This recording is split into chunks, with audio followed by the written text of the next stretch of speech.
नफरत की गांठ। तुम्हारी ये साड़ी फिर से उलझी हुई है ना? आकर्ष ने कमरे में कदम रखते हुए ताने मारे।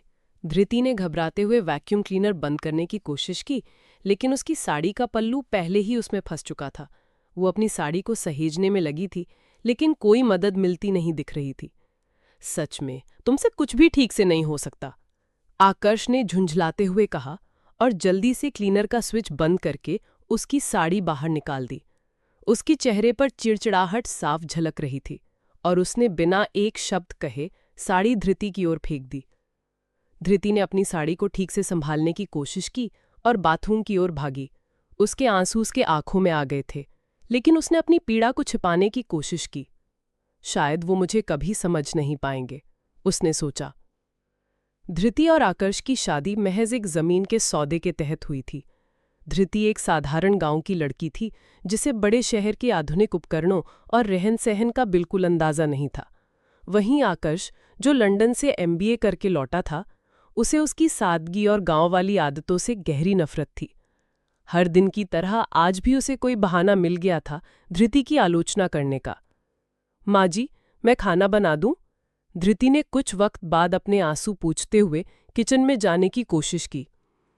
उसे घर के कामकाज करने का दिल था। शायद इसी बहाने वो अपने पति का दिल जीत सके।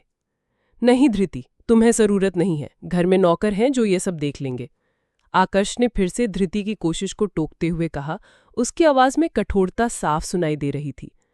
बेटा, उसे कुछ करने देना, ये अच्छे से खाना बनाती है। उसकी माँ शारदा जी ने बीच में बोलते हुए धृति की मदद करने की कोशिश की, लेकिन आकर्ष ने उनकी भी बात अनसुनी कर दी।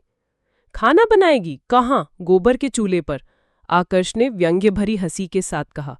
यहां तो माइक्रोवेव को देखकर ही डर जाएगी, पूरी किचन जला देगी। धृति के दिल पर फिर से चोट लगी थी। ये रोज का सिलसिला था।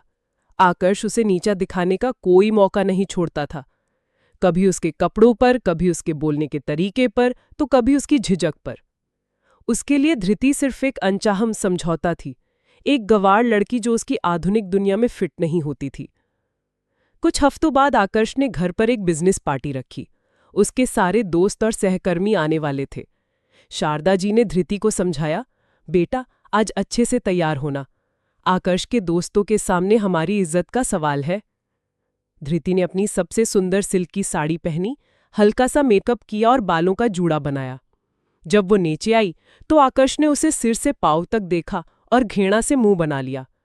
ये क्या पहन रखा है? किसी गांव की सरपंच लग रही हो। मैंने तुम्हें जो ड्रेस दी थी वो क्यों नहीं पहनी? उसने फुसफुसाते हुए कहा ताकि कोई और ना सुन ले। वो मुझे ठीक नहीं लग रही थी, धृति ने धीमी आवाज में कहा। पार्टी शुरू हुई। धृति एक कोने में चुपचाप खड़ी रही, क्योंकि वो किसी को जानती नहीं थी और उसकी अंग्रेजी भी अच्छी नहीं थी। आकर्ष के एक दोस्त ने उससे मजाक में अंग्रेजी में कुछ पूछा।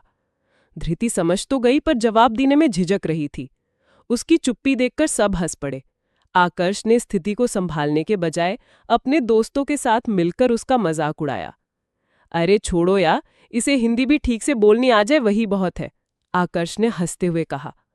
धृति का दिल टूटकर बिखर गया। अपने ही पति के मुंह से अपने लिए ऐसे शब्द सुनना किसी भावनात्मक अत्याचार से कम नहीं था। वो बिना कुछ कहे वहां से चुपचाप अपने कमरे में चली गई और दरवाजा बंद करके फूट फूट कर रोने लगी। उस रात उसे लगा कि ये रिश्ता अब और नहीं निभाया जा सकता। अगले कुछ दिन धृति ने खुद को कमरे में ही सीमित कर लिया। वो केवल जरूरत पड़ने पर ही बाहर निकलती। आकर्ष को इससे कोई फर्क नहीं पड़ा, बल्कि वो खुश था कि उसे गंवार पत्नी का सामना नहीं करना पड़ रहा था। एक शाम जब आकर्ष ऑफिस से लौटा तो घर में अजीब सी खामोशी थी।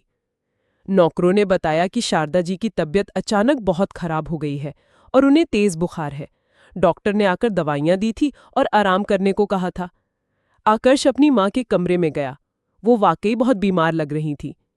उसी रात शहर में भारी बारिश के कारण सारे नौकर घर नहीं आ पाए। घर में सिर्फ आकर्ष, धृति और बीमार शारदा जी थीं। आकर्ष को समझ नहीं आ रहा था कि वो क्या करे। उसे तो एक कप चाय बनाना भी नहीं आता था। तभी धृति कमरे से बाहर आई। उसने आकर्ष की तरफ भी नहीं देखा और सीधे रसोई में चली गई। थोड़ी देर बाद वो गर्म पानी का कटोरा, तौलिया और कुछ हर्बल काढ़ा लेकर शारदा जी के कमरे में आई। उसने बहुत धीरे से अपनी सास के माथे पर ठंडे पानी की पट्टियां रखनी शुरू की। फिर उसने उसे सहारा देकर उठाया और चम्मच से काढ़ा पिलाया। आकर्ष दरवाजे पर खड़ा ये सब देख रहा था। धृति जिस तरह से बिना किसी शिकायत के पूरी लगन से अपनी माँ की देखभाल कर रही थी, वो देखकर हैरान था। रात भर धृति एक पल के लिए भी शारदा जी के पास से नहीं हटी। वो लगातार उनकी पट्टियां बदलती रही और समय पर दवा देती रही। आधी रात को आकर्ष अपनी माँ को देखने आया। उसने देखा कि धृति थकी हारी जमीन पर ही अपनी सास के बिस्तर के पास सिर रखकर सो गई थी। उसके चेहरे पर चिंता और थकान साफ झलक रही थी। पहली बार आकर्ष के दिल में नफरत की जगह एक अजीब सी भावना ने जन्म लिया। ये शायद अपराध बोध था। उसने धीरे से कंबल उठाया और धृति के ऊपर डाल दिया। अगली सुबह तक शारदा जी का बुखार काफी उतर चुका था। डॉक्टर ने आकर जब जांच की तो उन्होंने कहा, रात भर की देखभाल ने जादू का काम किया है। अगर इन्हें सही समय पर सही देखभाल ना मिलती तो हालत बिगड़ सकती थी। डॉक्टर की नजर धृति पर पड़ी, जो अभी भी अपनी सास के पास बैठी थी। आप बहुत भाग्यशाली हैं कि आपके घर में इतनी समझदार और देखभाल करने वाली बहू है। ये शब्द आकर्ष के कानों में गूंज रहे थे। जिस लड़की को वो हमेशा गंवार, नाकाबिल और एक बोझ समझता रहा था, उसी ने आज उसकी माँ की जान बचाई थी। उसे अपने कहे हुए हर शब्द, हर ताने पर शर्मिंदगी महसूस हो रही थी। वो गलत था धृति, बहुत गलत। उस दिन के बाद घर का माहौल बदलने लगा। आकर्ष अब धृति पर चिल्लाता नहीं था। वो चुपचाप उसे देखता, ये समझने की कोशिश करता कि वो असल में है कौन। उसने देखा कि धृति कितनी कुशलता से घर चलाती है, कितनी स्वादिष्ट खिचड़ी और सूप बनाती है और कितनी शांति से हर परिस्थिति को संभाल लेती है। एक रात जब धृति रसोई में काम खत्म करके अपने कमरे में जा रही थी, आकर्ष ने उसे रोका। धृति धृति रुक गई, लेकिन उसकी ओर देखा नहीं। उसे लगा शायद फिर कोई ताना सुनने को मिलेगा। मैं तुमसे कुछ कहना चाहता हूं, आकर्ष ने हिचकिचाते हुए कहा। उस दिन माँ के लिए जो कुछ भी तुमने किया, उसके लिए शुक्रिया। धृति ने कोई जवाब नहीं दिया। आकर्ष ने गहरी सांस ली और कहा, मैं जानता हूं मैंने तुम्हारे साथ बहुत बुरा बर्ताव किया है, तुम्हें हमेशा नीचा दिखाया, तुम्हारा अपमान किया। मुझे अपने किए पर बहुत शर्मिंदगी है। मैं गलत था धृति, बहुत गलत। धृति ने पहली बार उसकी आंखों में देखा। आज उनमें नफरत या गुस्सा नहीं, बल्कि सच्चा पश्चाताप था। उसकी आंखों से आंसू बह निकले, लेकिन ये दुख के नहीं, बल्कि इतने दिनों के दबे हुए दर्द के निकलने के आंसू थे। क्या तुम मुझे माफ कर सकती हो? आकर्ष ने उम्मीद भरी नजरों से पूछा। धृति ने धीरे से सिर हिला दिया। उस दिन के बाद उनके रिश्ते ने एक नया मोड़ लिया। आकर्ष ने धृति को समझने की कोशिश शुरू की। वो उससे उसके गांव, उसके परिवार और उसकी पसंद नापसंद के बारे में बातें करता। उसे पता चला कि धृति सिर्फ खाना बनाने में ही नहीं, बल्कि कढ़ाई, बुनाई और पौधों की देखभाल में भी माहिर है। आकर्ष उसे शहर घुमाने ले गया। इस बार उसे शर्मिंदगी महसूस नहीं हो रही थी, बल्कि वो चाहता था कि धृति उसकी दुनिया को देखे और अपनाए। उसने धृति को लैपटॉप चलाना सिखाया, अंग्रेजी के कुछ शब्द सिखाए, लेकिन इस बार उसका अंदाज मजाक उड़ाने वाला नहीं, बल्कि सिखाने वाला था। एक शाम वो ठंडी हवा चल रही थी। धृति और शारदा छत पर बैठे बातें कर रहे थे। तुम्हारी ये साड़ी बहुत सुंदर है, आकर्ष ने धृति की साड़ी के पल्लू को अपने हाथों में लेते हुए कहा। धृति मुस्कुराई। ये वही साड़ी है जो उस दिन वैक्यूम क्लीनर में फंस गई थी। आकर्ष का चेहरा शर्म से झुक गया। मुझे याद है, मैं कितना मूर्ख था। मैं हीरे को पत्थर समझ रहा था। उसने धीरे से धृति का हाथ अपने हाथ में लिया।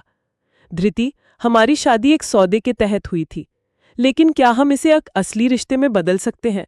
क्या तुम मुझे एक मौका दोगी, एक पति बनने का जो तुम्हारा सम्मान करे, तुमसे प्यार करे? धृति की आंखों में खुशी के आंसू थे। उसने अपना सिर आकर्ष के कंधे पर रख दिया। अब उनका रिश्ता कोई समझौता नहीं था। ये एक ऐसी कहानी बन चुकी थी जहां नफरत और पीड़ा की उलझी हुई डोर धीरे धीरे प्यार और सम्मान से सुलझ गई थी। आकर्ष ने धृति की काबिलियत को ना सिर्फ समझा, बल्कि उसकी सादगी और उसके गुणों से प्यार करना भी सीख लिया था। और धृति ने अपनी अच्छाई और सब्र से उस घर में और अपने पति के दिल में अपनी जगह बना ली थी, हमेशा के लिए। अगर आपको हमारी FMY पॉकेट स्टोरी पसंद आई हो, तो हमारे चैनल को लाइक, शेयर और सब्सक्राइब जरूर करें। Bye bye.